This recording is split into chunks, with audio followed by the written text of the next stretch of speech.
It's a new novel taking us back in time to an often forgotten disaster at sea. In September of 1934, the luxury cruise liner Morro Castle caught fire and ran aground near Asbury Park, New Jersey, as it returned from Cuba. More than 130 passengers and crew were lost. The shipwreck is the backdrop for New York Times best-selling author Chanel Cleeton's new novel, The Cuban Heiress. Manuel Bojorquez sat down with her to discuss her latest work. Since the Titanic, no disaster of the sea has so shocked the world as the tragedy of the American luxury liner Morro Castle. So tell us about the Morro Castle. It was a luxury cruise ship. It sailed on a round-trip voyage from New York to Havana. And when Prohibition was going on, it was really an opportunity for people to, drink and party and basically kind of escape the Great Depression and all the trials and tribulations that were going on in the country at that time. But the Morro Castle turned into a tribulation itself. On September 7th, 1934, its captain died suddenly. The next day, a fire broke out on the ship during a vicious storm as it approached New Jersey. These aerial pictures show the vessel in the grip of the flames. And looking down on the liner, imagination can visualize the ghastly scene on board. More than 130 souls were lost. The ship's burning hull later drifted ashore at Asbury Park, where, stuck in the sand for more than 6 months, it became a tourist attraction of sorts before being towed away. There was a lot of controversy surrounding the origins of the fire, whether it was arson, if it had been sabotage, and to this day, despite all the investigations that have happened, there's not really a clear understanding of necessarily what happened to the ship. Mystery is ingrained in author Chanel Cleeton's latest novel, The Cuban Heiress.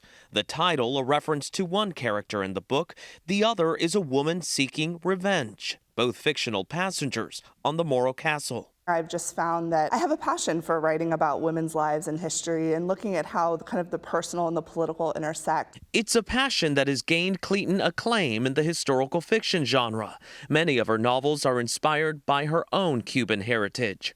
Her family fled Cuba in 1967 after the Communist Revolution. My grandparents lived with us.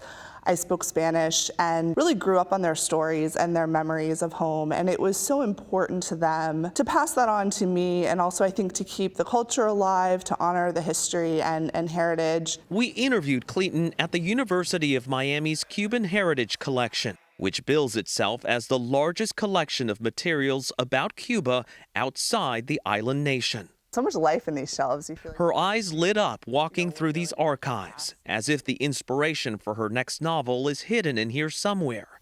But this is also deeply personal. Does it help connect you to that past? Absolutely. It's such an important thing when you're an exile community and you don't have maybe that tangible connection to the land of your ancestors, to have organizations like this that have taken on this really sacred duty, I think, of preserving history and passing it along. Let's give it up for Chanel. Passing it along is something Cleeton hopes to do too. My whole family is really from Spain, but I happen to be born in Cuba. And she finds when at book signings like this one in Miami, Oh, it's my pleasure. Some fans of her work are also eager to share their stories of fleeing Cuba. They don't know when they're going to return.